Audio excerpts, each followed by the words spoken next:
ഉൽപ്പത്തി 35 1 മുതൽ 29 വരെയുള്ള വാക്യങ്ങൾ. വീണ്ടും ബത്തേലിൽ ദൈവം യാക്കോബിനോട് അരുളി ചെയ്തു, ബത്തേലിലേക്ക് പോയി അവിടെ പാർക്കുക. നിന്റെ സഹോദരരായ ഏസാവിൽ നിന്ന് നീ ഓടി രക്ഷപ്പെട്ടപ്പോൾ നിനക്ക് പ്രത്യക്ഷപ്പെട്ട് ദൈവത്തിന് അവിടെ ഒരു ബലിപീഠം പണിയുക. അതുകൊണ്ട് യാക്കോബ് തന്റെ കുടുംബാംഗങ്ങളോടും കൂടെയായിരുന്ന എല്ലാവരോടുമായി പറഞ്ഞു, നിങ്ങളുടെ പക്കലുള്ള അന്യദേവന്മാരെ ദൂരെ കളയുക. എല്ലാവരും ശുദ്ധി വരുത്തി വസ്ത്രങ്ങൾ മാറുക. നമുക്ക് ബത്തേലിലേക്ക് പോകാം. എൻ്റെ കഷ്ടപ്പാടിൽ എൻ്റെ പ്രാർത്ഥന ചെവികൊണ്ടവനും ഞാൻ പോയിടത്തെല്ലാം എൻ്റെ കൂടെ ഉണ്ടായിരുന്നവനുമായ ദൈവത്തിന് ഞാൻ അവിടെ ഒരു ബലിപീഠം പണിയും. തങ്ങളുടെ കൈവശമുണ്ടായിരുന്ന അന്യദൈവ വിഗ്രഹങ്ങളും തങ്ങളുടെ കർണാഭരണങ്ങളിലും അവർ യാക്കോബിനെ ഏൽപ്പിച്ചു. അവർ ഷെക്കീമിന് അടുത്തുള്ള ഓക്കുമരത്തിന്റെ ചുവട്ടിൽ അവർ കുഴിച്ചു മൂടി. അവർക്ക് ചുറ്റുമുള്ള നഗരങ്ങളിലെല്ലാം ദൈവഭീതി ഉണ്ടായി. അതുകൊണ്ട് അവർ യാത്ര ചെയ്തപ്പോൾ ആരും യാക്കോബിന്റെ മക്കളെ പീഡിപ്പിച്ചില്ല. യാക്കോബും കൂടെ ഉണ്ടായിരുന്ന കാനാൻ ദേശത്ത് ബത്തേൽ, അതായത് ലൂസ് എന്ന സ്ഥലത്ത് എത്തിച്ചേർന്നു.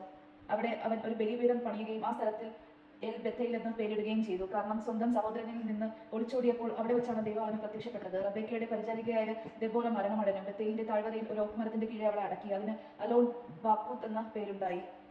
പദാൻ അരാമിൽ നിന്ന് പോന്നപ്പോൾ ദൈവം യാക്കോബിന് വീണ്ടും പ്രത്യക്ഷപ്പെട്ടു. അവനെ അനുഗ്രഹിച്ചു. ദൈവം അവനോട് അരുളി ചെയ്തു, യാക്കോബ് എന്നാണ് നിന്റെ പേര്, എന്നാൽ ഇനിമേൽ യാക്കോബ് എന്നല്ല ഇസ്രായേൽ എന്നായിരിക്കും നീ വിളിക്കപ്പെടുക. അതിനാൽ അവൻ ഇസ്രായേൽ എന്ന് വിളിക്കപ്പെട്ടു. ദൈവം അവനോട് വീണ്ടും അരുളി ചെയ്തു, ഞാൻ സർവശക്തനായ ദൈവമാണ്. നീ സന്താന പുഷ്ടി ഉണ്ടായി പെരുകുക. ജനതയുടെ ഗണങ്ങളും നിന്നിൽ നിന്ന് ഉത്ഭവിക്കും. രാജാക്കന്മാരിൽ നിന്ന് ജനമെടുക്കും.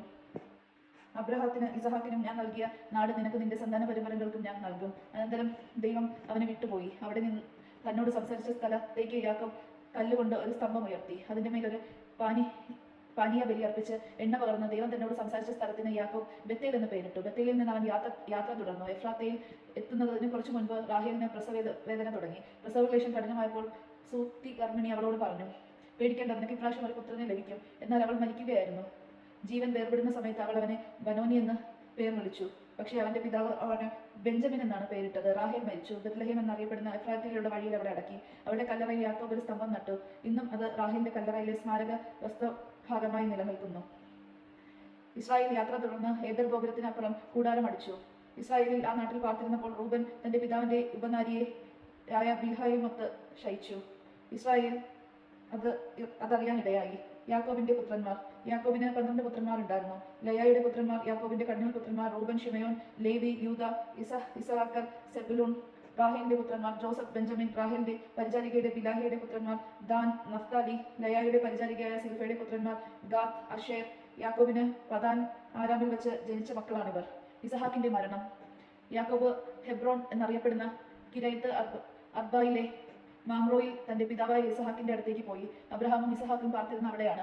ഇസഹാക്കിന്റെ ആയുഷ്കാലം 180 വർഷമായിരുന്നു. ഇസഹാക്ക് അന്ത്യശ്വാസം വലിച്ചു. വൃദ്ധനായ അവൻ തന്റെ ദിവസങ്ങൾ പൂർത്തിയായപ്പോൾ മരിച്ച സ്വന്തം ജനത്തോട് ചേർന്നു. മക്കളായ ഏസാവും യാക്കോബും അവനെ സംസ്കരിച്ചു.